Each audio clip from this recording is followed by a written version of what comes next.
Hi, this is Ben from Testiv, and we're solving an SAT math problem. Solve the following equation for all real and imaginary roots. Note, I equals the square root of negative 1, x squared plus 16 equals 0. That's what we're solving for. Okay, so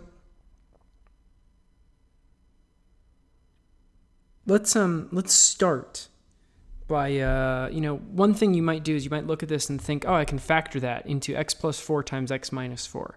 Nope, you can't do that. It's not a perfect square. That would be x squared minus 16 equals 0. So what we're going to have to do here, and we know we're going to be working with imaginary numbers. So what we're going to have to do here is say x squared equals negative 16. Okay, so I just subtract 16 from both sides. Okay, and now if we solve for x, so we're going to square root both sides, we get x equals the square root of negative 16. Well, a negative number can't have a real square root, because if we square things, we get a positive number. So that's where we're going to have to use these imaginary numbers in here. Okay? So remember that when you're solving for a square root, so let's say we wanted to solve for the root of 4.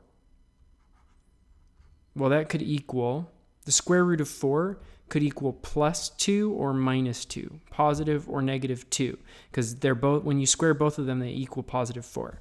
So the same principle applies here. The square root of negative 16 can equal positive, can be positive or negative, right? Because when we take a square root, we're going to get positive and negative answers. So if we're solving for the root of this, it's just using the imaginary number. It's just the same as using a real number.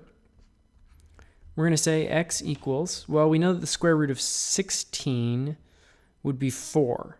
So the square root of negative 16 is going to be 4 times I, which is the square root of negative 1. That's what allows us to give a square root to a negative number.